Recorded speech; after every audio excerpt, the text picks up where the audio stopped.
Hey everyone, RogueGold here, and today I have the absolute pleasure of sitting down with, I think you all know him by now, Morten Ryberg, who is the product director on the Division 2. Morten, how are you doing today?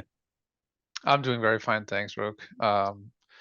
It's some long days. Looking forward to what's coming right in front of us now. Yeah, But we're enjoying the time on the project right now, so I'm all good. that's fantastic. Well, I thank you for giving your time and being here, and I think everybody listening will as well. We're gonna talk about yourself a bit, role at Massive, all that stuff, the Division 2 Year 5, so I think it'll be a great time. Anything else you want to say before we fully dive in here? No, I mean, just thanks for reaching out and giving me the chance to also maybe raise some awareness on other sides of such a big project. So yeah. Yeah, absolutely. The only thing I will specify to anybody listening is that we are recording this during the Year 5 Season 1 PTS cycle. So, in case anybody is listening later on and wondering why I'm phrasing some of the questions the way I am, that's why it's because it is not actually launched yet. So, we're still in the lead up to Year 5. But with that said, I wanted to begin and talk a little about yourself because you are a definitely a veteran in the games industry, I would say, have a lot of history on different projects and all that stuff. And there's a lot that we could get into there. But considering we do want to get to a lot of stuff, I figured I would ask you this. You have been at Massive for just over a year now. Is that right? Yeah, about 16 months or so, yeah.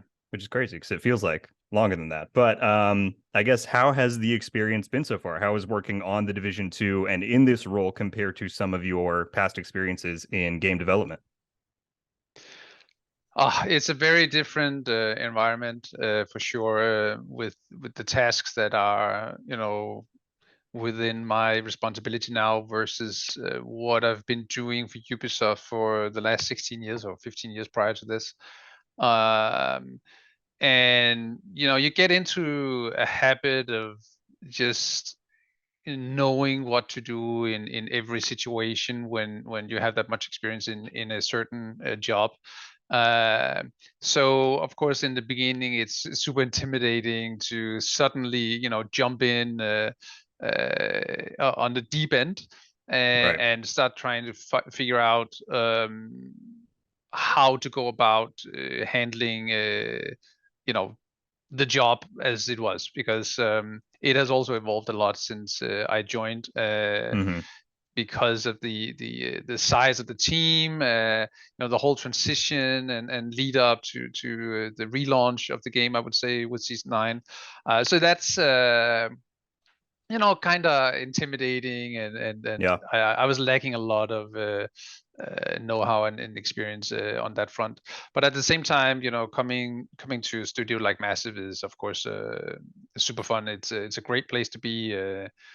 Um, going from a very small office, sitting with what I did, and then suddenly having hundreds of colleagues, all focused on the same goal, making great games. Yeah. So that kind of carried me through the first half year, I would say, with some great help from the teams around at Massive. Yeah. Well, it was, I mean, yeah, like you said, definitely a very special circumstance that you joined onto.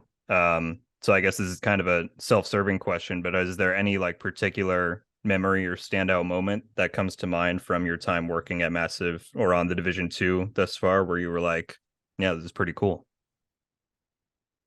Yeah, I mean that was, of course, I mean this the release of season 9 is Yeah. is the big comeback, Yeah. with the game mode that surprised many from what it was, and the sparked interest in the brand suddenly, putting us on a renewed path of success. That it's kind of special to come in and back from the dead almost, right? Yeah. And suddenly see some light, and there's a lot of very engaged people around me, and they're very passionate about the brand. They wanting to work on the division, Hmm. and you can feel that. So I think everybody was pretty proud making that milestone of releasing Countdown and the new type of Manhunt, Right. really get back to focusing on storytelling, which I think, if there's one thing from these past 3 seasons here that I would say that stand out is really, I think what I read from the community at least is that they actually pay attention to the story now, which is Yeah. something that we're super proud of, that we've managed to do that, because it's not that common in a live game, I would say. Yeah. Well, definitely. I was thinking about this recently in comparison to like after the Division 1 came out and its post-launch stuff, where basically the story never progressed. There was like tiny little bits of comps and stuff, but to just think about, like you said, since season 9, how much it's already come forward and everything that's on the way, I think that is it's very cool indeed. Um, Yeah, I'm not gonna spoil the story bits here, right? yeah, That'll be not fun, since there's still a kind of a conclusion just around the corner, and I want you to experience that for yourself. yeah, with season Um, 11. yeah. So yeah, it's a great place to be right now. Yeah. Well, let's talk then a bit about your specific role at Massive, because I would say that many in the community are familiar by now with the likes of like the creative director and a community developer. But I feel like in a lot of ways, we've kind of seen you do it all. You interact with a lot of people in the community. You're clearly very knowledgeable about the game. So, what exactly is the primary role and responsibility of a product director? So if you're asking what I do as a product director, Sure. or what a product director does, because Well, I sure, think in the that's, context of the division. yeah, because Yeah, I yeah. think it's two very different things. Okay. I think I probably do not follow the common path of what a product director actually does. All right.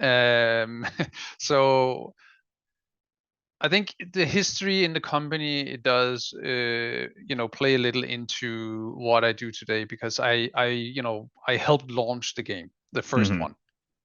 And um I've been with the company for so many years that I actually helped release the first Assassin's Creed game, Wow. and yeah, yeah. So we go way back.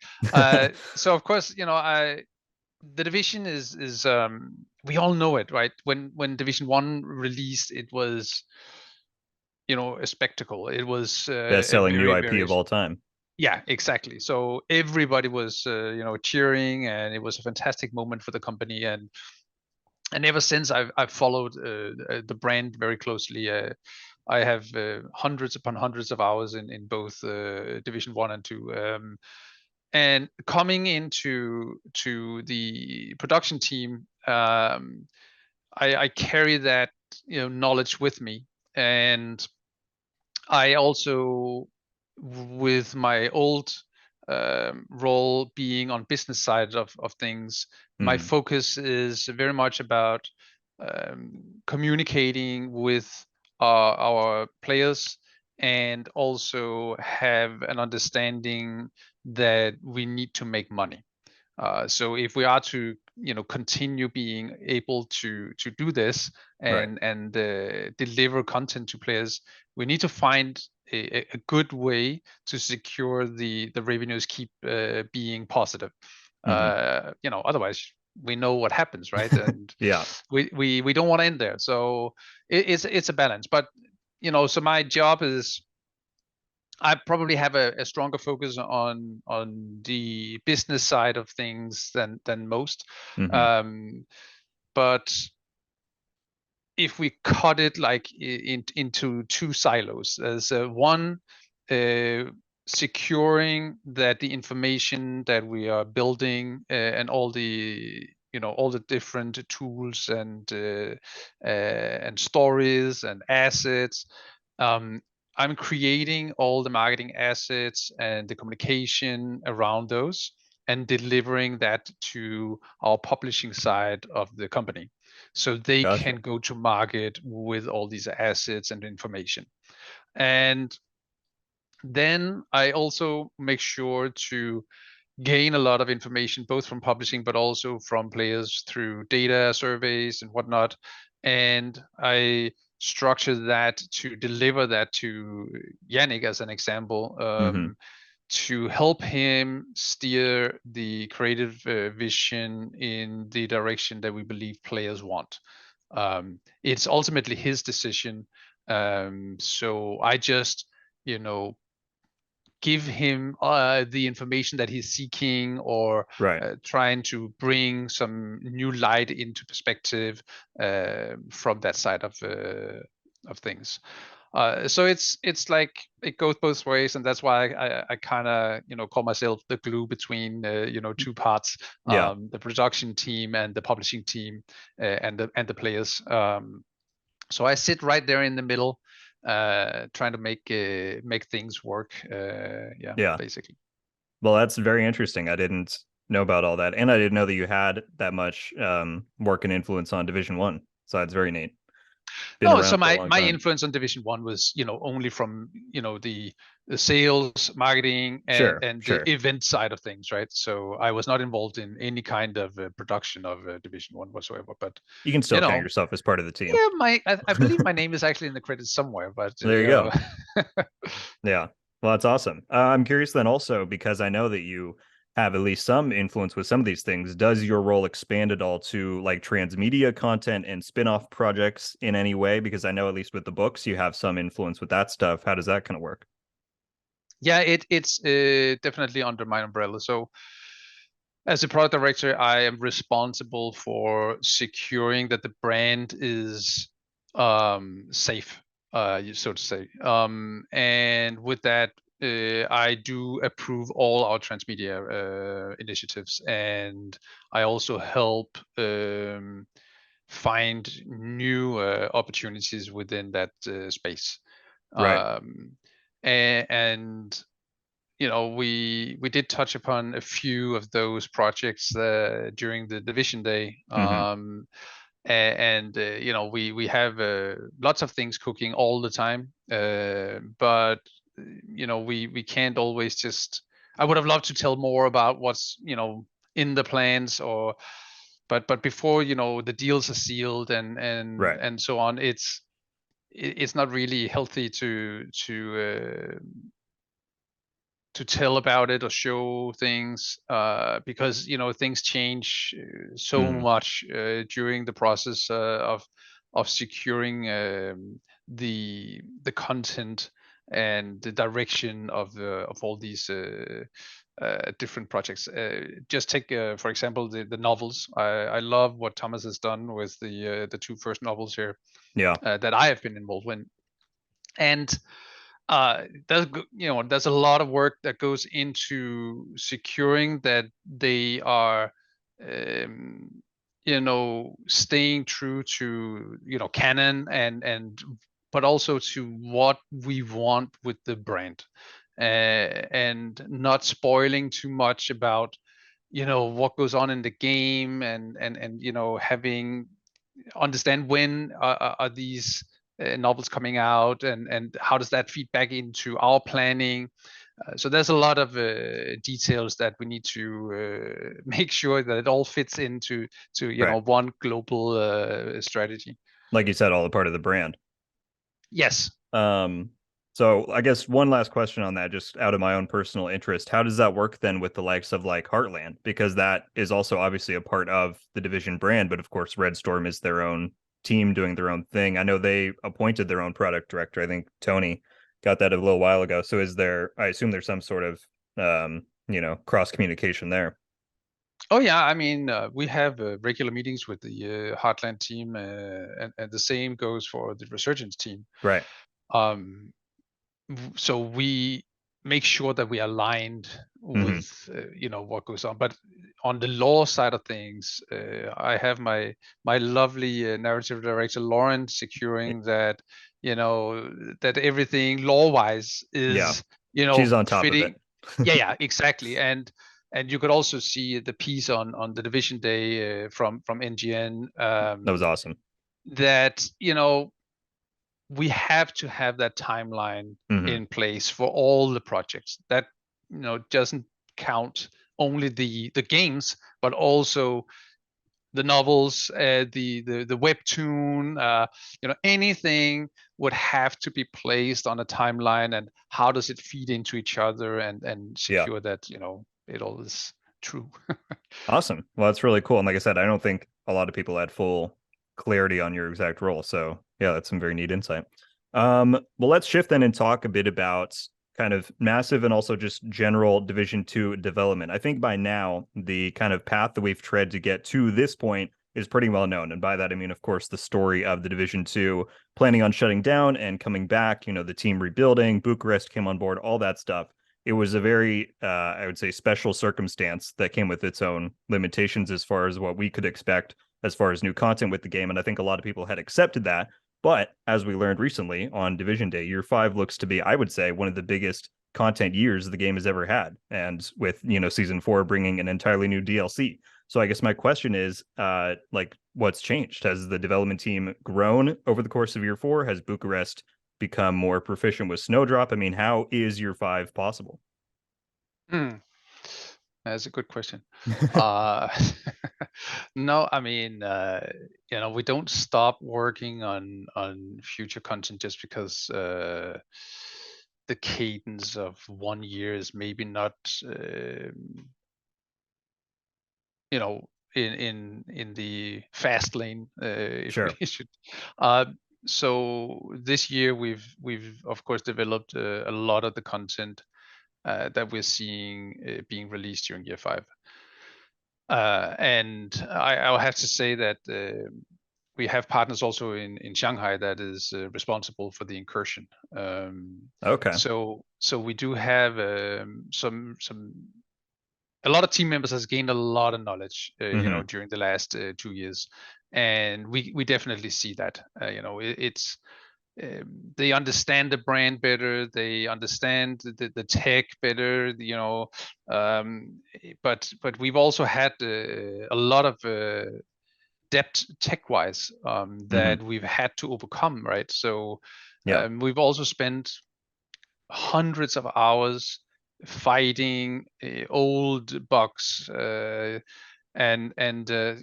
stuff that's been in the game since release, I think. Yeah. But none of the people who made it are there, and that makes it difficult. Yeah, it does. And I just, when I go to our producer, it's of course extremely important that we get across that, continuing to develop new stuff before we've actually secured that the ground is stable, Yeah. is not, it's great, but it's not potentially, the best. So it's a balance, Hmm. because we know players, they demand content and they want it, and that's also what drives sales. Yeah. But at the same time, we also need to secure that the foundation is strong. But I mean, we're super happy with, back to how we're storytelling right now. And I think people probably underestimate how much work goes into creating 5 missions every season, because Hmm. that's basically what we're doing. When we create the manhunts, those takeover missions, we're repopulating, we're reskinning. So it's not just something you do and then it's fine. Uh, Copy a file over. yeah. And so we're constantly evaluating our efforts. But yeah, I mean, year 5 is definitely, I get it. I saw the reactions, and I'm also very pleased myself. The whole team is very pleased with what's in store during year 5 for sure. Yeah. Well, there's a lot to look forward to, and I'm certainly excited for it. You've kind of already answered this, but I guess I still want to ask, Year 4, looking back, has been memorable for many reasons. I think you mentioned earlier, it was the rebirth of the game in many ways. And as you said, that came with a certain amount of growing pains with the technical side of things. And so I'm curious, is there something in particular that you and the team are proud about accomplishing during Year 4? Obviously, you've already mentioned like the storytelling stuff. Yeah. And also what's one area that you maybe hope to improve upon in Year 5? So one thing that I I'm not sure it's really getting across yet, but it's always very difficult to talk about the crashes, Hmm. because how do you quantify that, and how do you judge? and we have systems where we are tracking this constantly. Yeah. And it's for us, it's very, very clearly that we have almost tripled the time between a crash since we began. So that is, a big, big, big step forward. Yeah. And I think, it really, really builds on what we set out to do. And it also is a strong foundation for year 5. So I think for year 4, there's all the visible building blocks that people are seeing and engaging with. Hmm. But I'm really, really happy with the stability that we have reached now. Yeah. And we know that we're not, cheering, and we're not screaming about this, because there are still crashes, and also deltas, Yeah. and none of us are happy with any single one of those. So it's something we will keep pushing for. Well, I was going to ask about it later, but that's a pretty good segue. You talked about it in the season 11 reveal stream, how there's a plan to put together this programming team that is going to try and tackle that stuff and then also stay on the game afterwards to work on some more live issues. Is there any update to the status of the assembly of that team or when they might be able to get to work on that stuff? No, I don't have a specific update on that team. Okay. But I mean, it's a constant process of securing manpower for the most important issues that we have, and also securing manpower for delivering the new content. So Right. it's an ongoing process, and it's probably something that never ends. Yeah.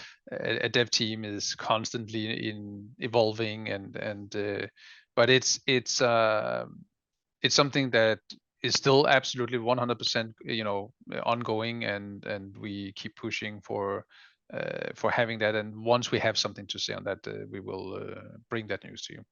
Awesome. Well, yeah, that's good to hear about those improvements. And I mean, even, games that are live service, they still have their original team still run into these issues. So, I mean, it's not a thing exclusive to Division. And hopefully, yeah, like you said, over year 5, we'll see even more improvements there. Well, that is a great segue to say that year 5 is here or will be very soon. And so I'm wondering, are there any main goals or philosophies that the team had in mind when planning and developing this year of content, either compared to year 4 or years past in general? Yeah, I think the main goal for year 5 is to still grow Hmm. our player base, and we have the content to keep players happy. I do believe, and I also think that we have the content to attract lapsed and new players. Hmm. I think people are probably. It wasn't too obvious how many people we actually attract every year until we released on Steam, because then suddenly it's more visible because they have all their data that they're showing. Yeah. But we're still getting a lot of new agents every single year, and I mean, I think some of the initiatives that we have in store for year 5 is also very catered towards the labs players. Hmm. I think that let's take the incursion as an example. It's we know that it's one of the most praised pieces of content from Division 1, Yeah. and I think this incursion is it's pretty special. Very So I excited to think see that. those type of things is something that I really believe will at least catch their attention, and that's the first step towards getting them back into the game, right? And then hopefully what we're planning with season 4 will keep them happy. Oh yeah. Well, I mean, yeah, I can attest personally that out of the videos I made so far this year, one that I made focusing on like a new player guide is one of the most popular ones I made. So I think clearly all the time there's a lot of people checking the game out, and year 5 is certainly going to attract more. Let's talk about the first approaching year 5 update that of year 5 season 1, and Descent is the kind of big new piece of content that everyone's waiting to get their hands on. Its whole concept is that it's this training simulation, which I think is a very cool premise, and it's one that kind of grants it a lot of creative freedom compared to some past division experiences. So I'm curious how that kind of factored into developing it. And because it is so open ended like that, does it leave room for iteration or room for more stuff to be added to it later on down the line, like, different map tile sets or things like that, since a lot of its pieces are very independent from one another? It's a good question for Yannick. I'm not the person to ask about creation of game modes and the Sure. content, but what I can say is that we love the idea of the setting and being able to explain more about Isaac Tech and NSA and whatnot.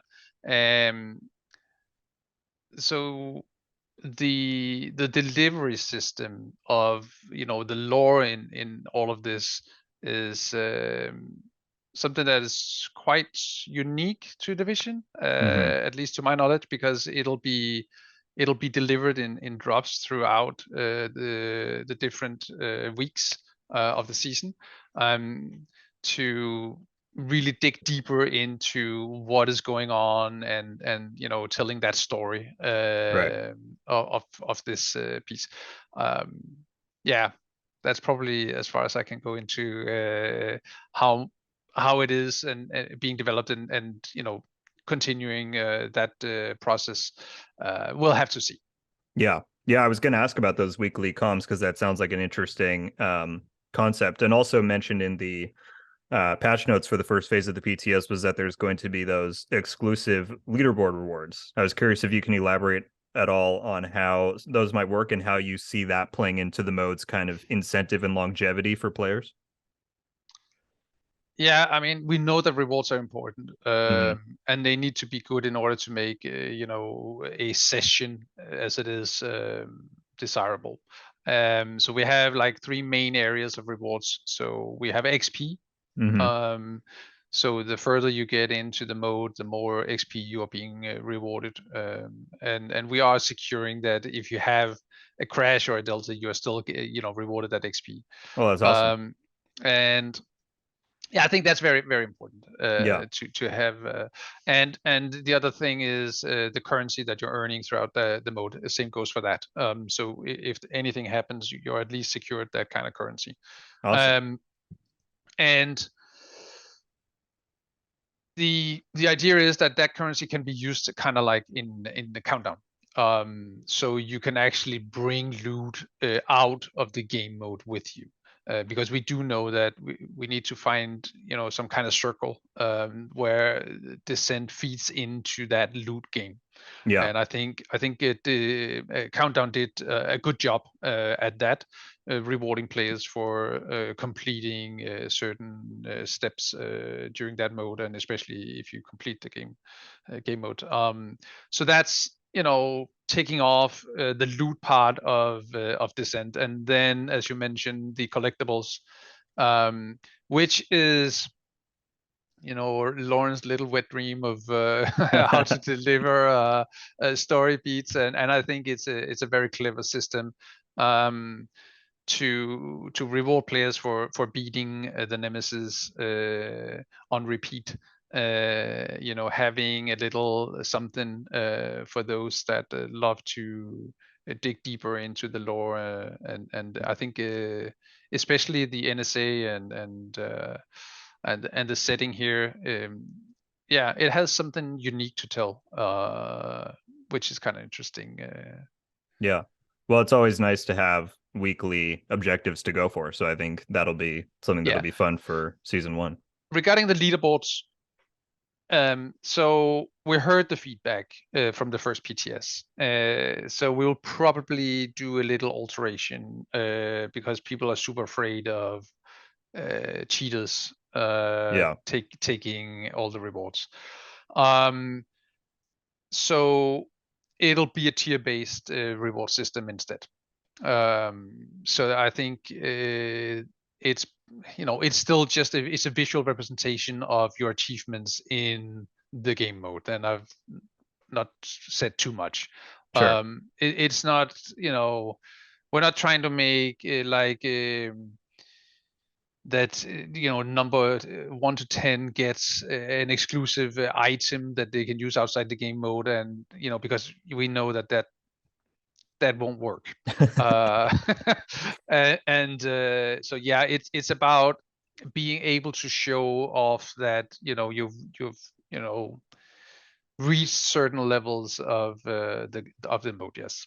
Cool. Well, I think I'm always a fan of cosmetic stuff and visual achievement, like you said, like that. So that's very cool. Um, Looking a bit ahead, we did talk about this a little bit a moment ago, but the return of incursions was, I think, a highlight for many on the Year 5 roadmap. That's coming in season 2, and of course, everybody, like you said, loved those in the Division 1. So, what kind of influenced the decision for them to return, and how do you see them fitting into the Division Two's endgame in comparison to raids, for example, because I imagine that they will offer at least somewhat of a similar type of content experience. Yeah, I mean, incursions, they're a great tool for retention. Hmm. um it's we want to have some four-player matchmaking in-game content, and we got some great people in Shanghai, as I said, that could help us build this. And we have a lot of very, very engaged players, and I think it's important that we also give them something that feels rewarding to complete. um yeah, we hear it with raids, but raids is a very, very different beast to develop, and I think Yeah, with the team that we have, and also trying to make a balance in effort and budgets and whatnot.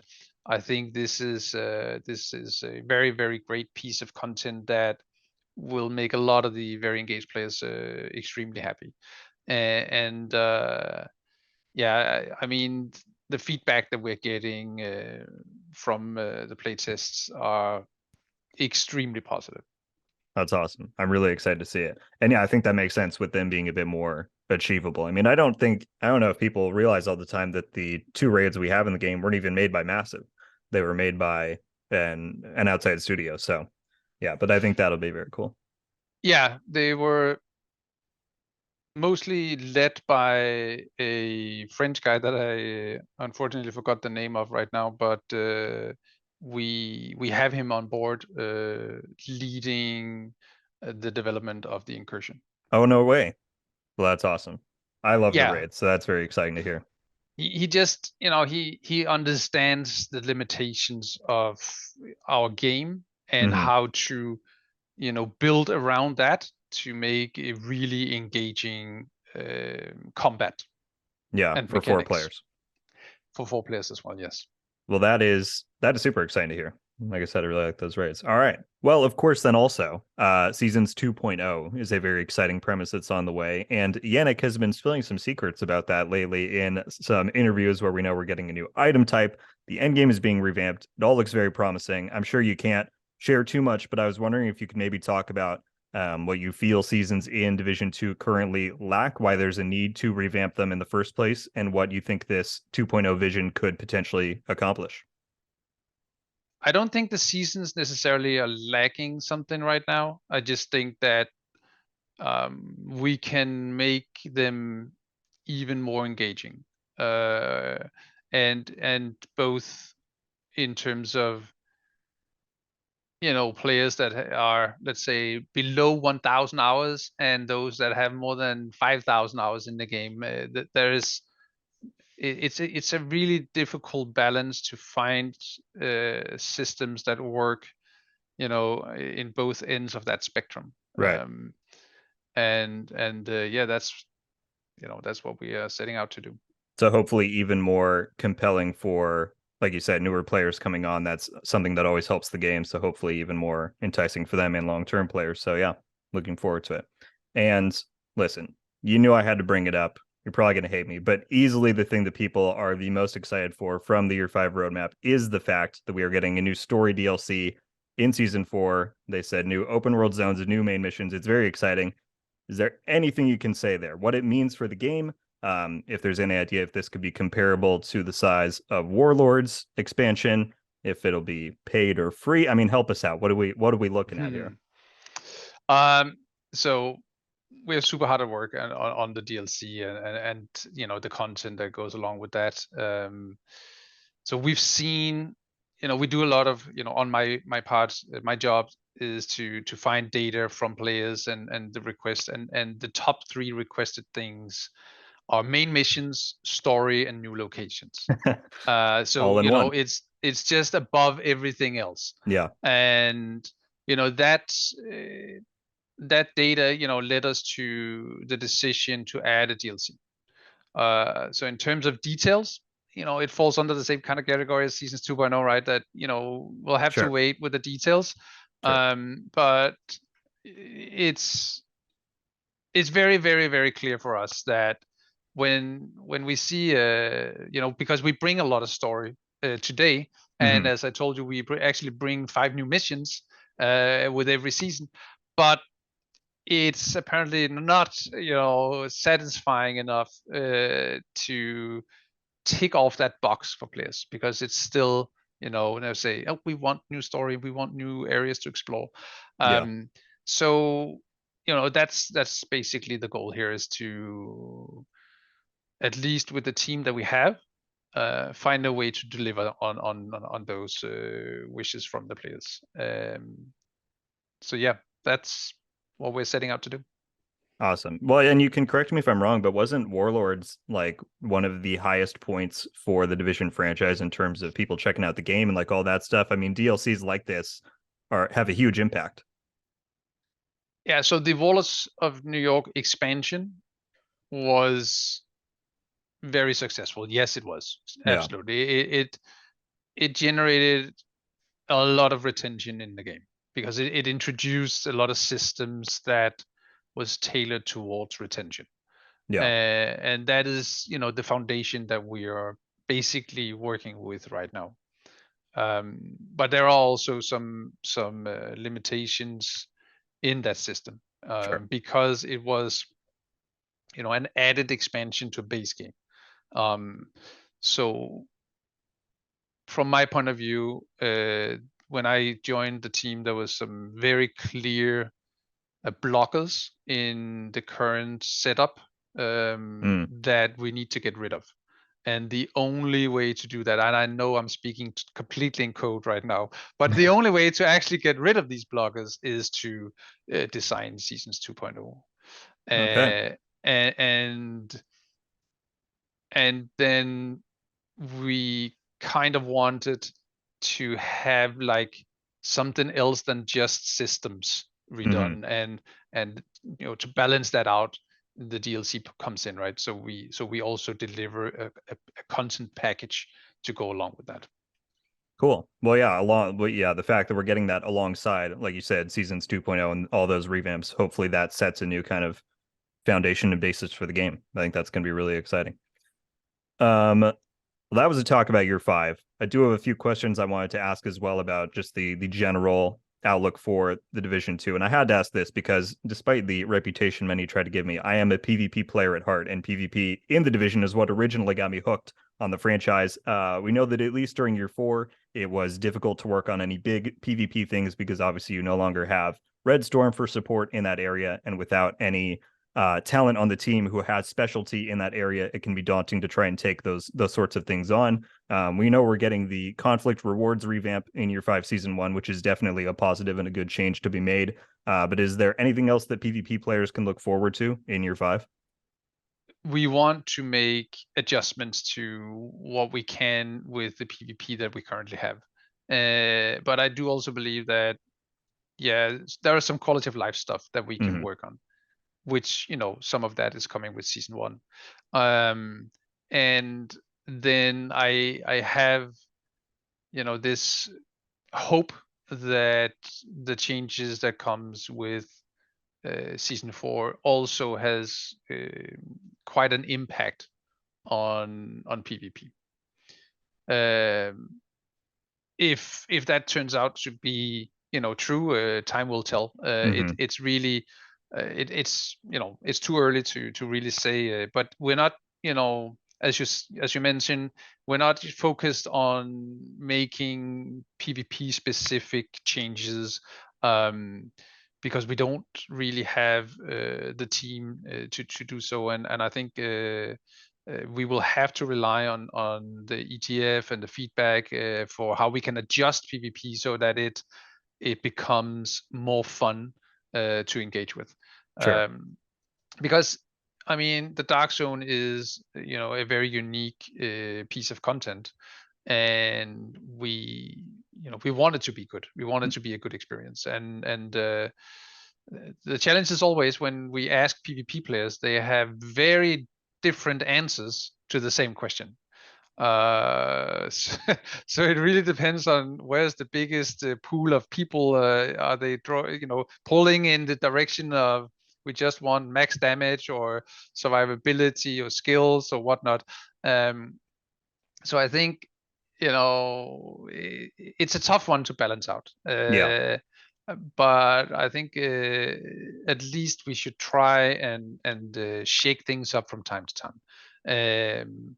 So there are a couple of things happening on that front. The jammer was just a tiny portion of things that we can do. We are looking at certain elements that we can see that is overused in the PvP space Hmm. to try and circumvent that from becoming stale and boring to play with or against. And at the same time, we're introducing a lot of new gear that we hope can have also an impact in PvP. I think the season 1 Gear set. gear set is Yeah. is very much something that I believe can have a huge impact in PvP. Yeah. But again, we'll have to wait and see how the meta turns out once we get closer. Yeah, I am very much looking forward to that gear set. And yeah, I think obviously a lot of people understands the constraints in that department. But yeah, as long as you guys always just don't forget us. And I think there are signs that that is not the case. So we appreciate all stuff that comes that way. More broadly, I did lastly want to ask you about reworks. I think any game that's 5 years in, at least a live game like this, is understandably going to see its fair share of reworks. And the Division 2 has already had plenty. We know seasons are getting reworked. We talked about that. Obviously, the specialization rework looms somewhere in the shadows. But other than that, there was not much mentioned in that regard on the roadmap. So I'm curious if we can expect to see any other notable gear systems or other content reworks in year 5. Yeah, I think that's safe to say that'll happen. That's all I I mean, needed to hear. we've done it. I think we started off with season 9 with Striker, I believe it was, right? And we know that, or we could see at least how much the community discussed and enjoyed those type of changes. So And it's ongoing directive definitely was very popular. Yeah, absolutely. So the plan is to have more of that.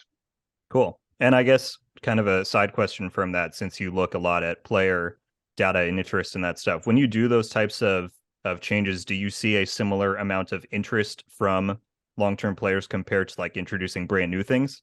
Like, does reworking old stuff still generate interest and investment from people? Yes. So let's just, if we look at all the different types of gear, brand sets, and whatnot that's in the game, Hmm. no matter how much we fiddle around with all the different things, there are 3 main builds that tend to keep just being number 1, 2, and 3. Yeah. So I think we can introduce a lot of different things, but people tend to rely on what they feel good about or safe with. Yeah. So I think what I would like is to try and sometimes shake that, really give it a good stir. Yeah. But doing so will also result in potentially a lot of negative spin and whatnot in the community. So it's a really fine balance to make sure that we give players something new, Yeah. but we don't, ruin what they enjoy. Yeah. So it's yeah, it's a balance, but sometimes we have to push it a little over the edge. We'll see. Yeah, for sure. And well, in a game like this, it's always nice to have options because, build creativity is, I would say, at the heart of the division. So that's good Yeah, to hear. 100%, 100%. Yeah. Yeah. Well, Morten, as we wrap towards the end here, I did want to just shoot a few rapid fires your way and see what you think. Starting with, I mean, this is just a staple. I have to ask anybody who's involved with the division, what is your favorite kind of build to run in the game when you play? So when I just want to sit back, relax, and know that I can just plow through things, Yeah. I am playing a negotiators build. Interesting. I like it. Yeah, because it just, that AOE is just, it's way too good. But if I want to play into the fantasy of the division, I do enjoy skill builds. Yeah, Because that's one of the very unique things about division. definitely. But Definitely. you know, if I ever struggle in any kind of content, I'm back on my negotiators and just yeah. I like that answer. I think negotiators is a unique set compared to many. Um, what is your favorite enemy faction? So this is probably also a bit of a surprise because I kind of like the Rikers. I think, Okay. their simplicity, brutality, and the lore behind them, coming from the prison and Yeah. that I think there's something hidden there that we really don't understand. And yeah, I kind of enjoy that. Weird, I can just see myself, all hell breaks loose in New York, and suddenly I'm almost kind of back to Batman kind of, Yeah. with the prison, right, and whatnot. So yeah, I there's just something about him. I know that it's probably the least exposed faction in the game, but that's just something about it. Well, they're classic. I mean, the LeRae Barrett mission from back in Division One when we took on their leader, easily the most popular mission in the game. Yeah.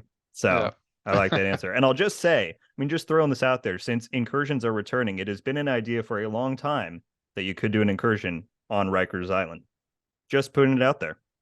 It's a future idea. Noted. Requested place. Um, Next one, Division Day was a big thing recently. Hopefully, a new tradition. I mean, it was very fun to have happen. I assume that you had at least some part in organizing that, and I'm curious how it felt to see the response from it. Oh, it was a major boost for everybody on the team for sure. The feedback from the players has been fantastic, and we're super ready for a lot of hard work. On the flip side of that, because now we need to deliver on the promises, right? So Yeah, I think it felt good to get that um, response from the players, because we feel that we're doing the right thing, and that goes a long way to secure that people stay motivated and really knock it out of the park. So yeah. Well, yeah, like you said, I think it was an awesome moment for both the teams and the players. Um, Personally, what are you most excited for players to experience in year five? hmm, that's a tough one. There's a lot to choose from. Yeah, there's so many things coming, and I think the one thing that I've been most directly involved with is seasons 2.0. Mhm. um because of as what I told you before here. So I think I would probably have to go with that. But I mean, there's so many great things. So Yeah. yeah.